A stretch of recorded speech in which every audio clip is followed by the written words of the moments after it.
Hi there. Fran told me this morning that planning this event was like planning a wedding. Well, here's what I figured out. Whatever wedding Fran is planning, I want to be on the guest list. So thank you, Fran. And I want Nemo playing the music. So we will all go to great weddings all the time. Okay.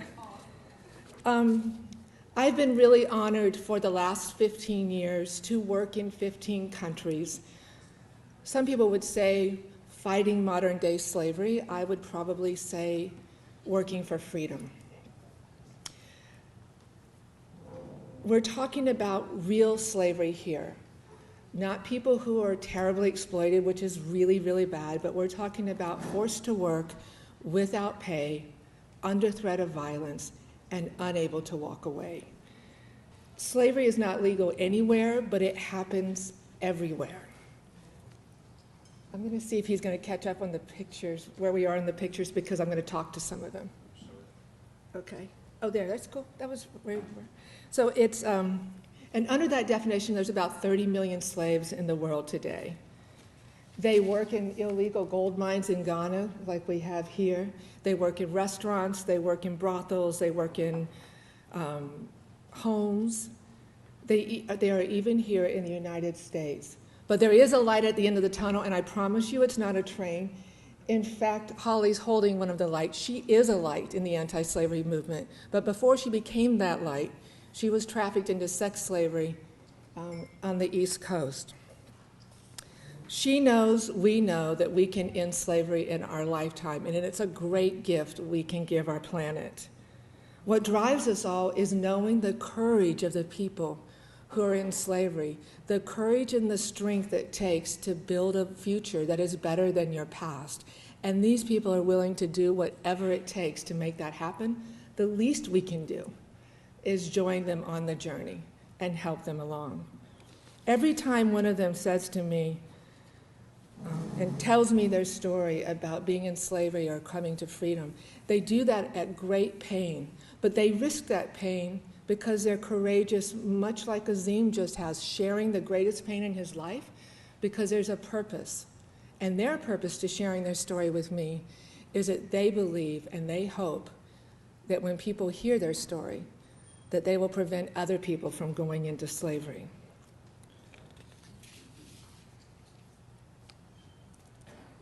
Now I'm going to get to something a little more positive. I've just told you all the hard stuff about slavery. Now we're going to go to how we're making a big difference here. And I'm going to show you a picture of Mina. No. Oh, no. There we go. This little girl is Mina. Mina is free today. In fact, everyone in Mina's village of Bahari in northern India, they're all free today. But for you to understand exactly how they walk that road to freedom, I'd like you to see just a little bit of their journey with this video. About an hour outside of India's most sacred city is a typical-looking village. So typical that you have no idea you're looking at a masterpiece in the making, a monument to the human spirit. Just 3 years ago, everyone in this village was enslaved. They were forced to work without pay. They were beaten, some of them raped. One of them was killed.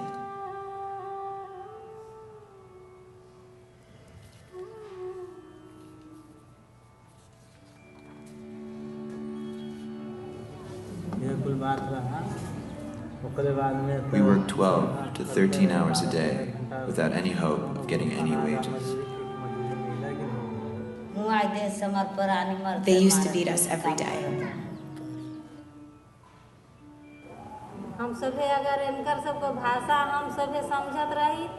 I wish you understood my language, and I understood your language, so that I could hold you and cry like my own parents for what I have gone through and how I have suffered. But having you in front of us gives us enough courage, and we have more strength in our hearts now.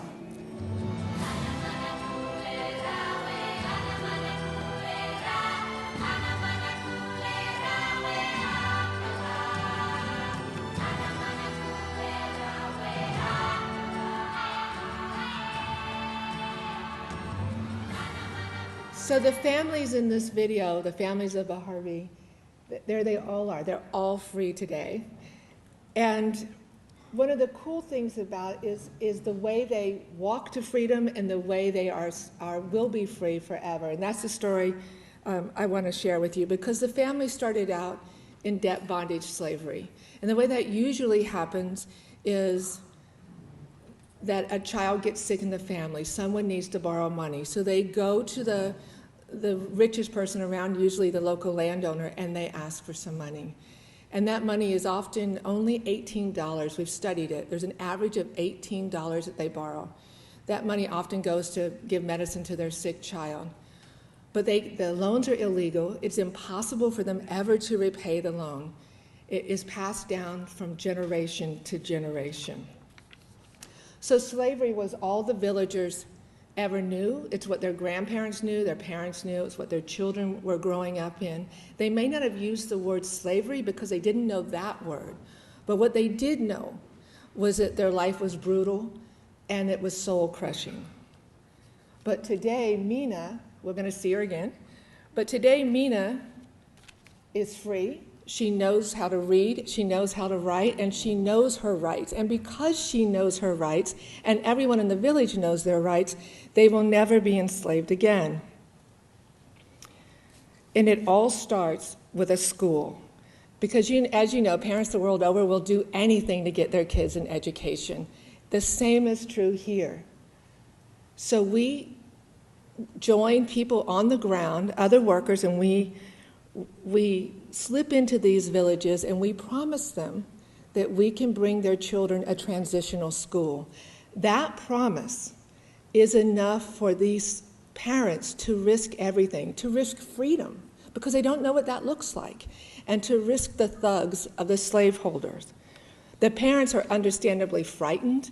This is a process that takes about 6 months. This was the second meeting of a village near Bahari. So the parents are nervous, but we talk about their rights and we discuss that if you stand together, you'll win. But if only one of you stands up, you're likely to get hurt and maybe even killed.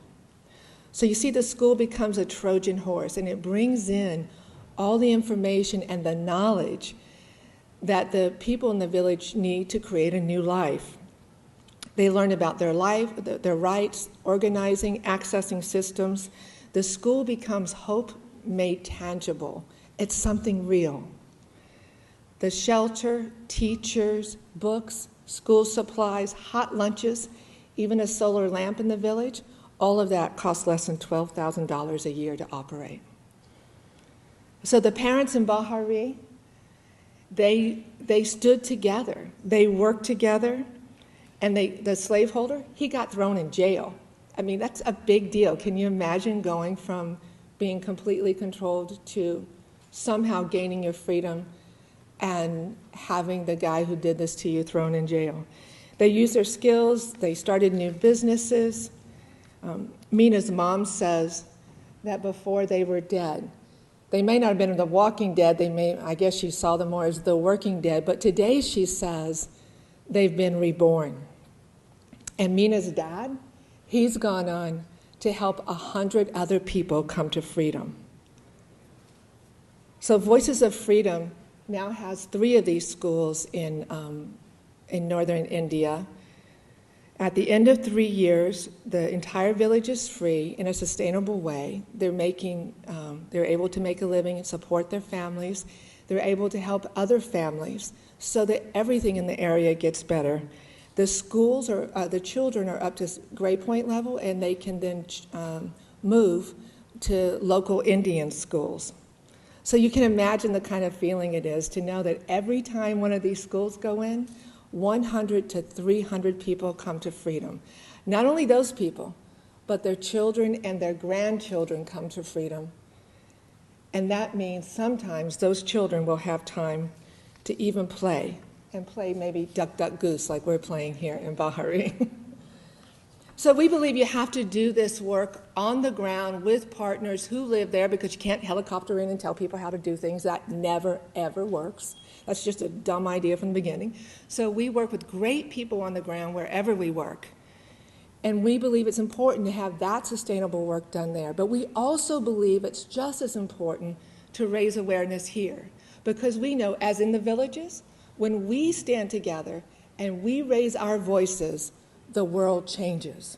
It absolutely changes. And together, we all have an opportunity to do our part to help end slavery finally and forever. So when I asked Mina, when I first met Mina, she had just come to freedom. And I said to you, so Mina, what do you want to do when you grow up? And she put her head down and she kind of mumbled, but she mumbled, I want to be a doctor. I thought, holy cow, that is so cool. She wants to be a doctor. That's great news. A year later, I was there. And I said, so Mina, what do you want to do now? Because you have a right to change your mind 100 million times if you want to. What do you want to do now? And she looked at me so boldly and so strongly, and she looked right at me and she said, I want to do what you do. I want to help free people. So I am here to tell you today that if Mina was here with us, she would boldly grab your hand and she would invite you on this journey to freedom. And I'm hoping you'll join us. Thank you.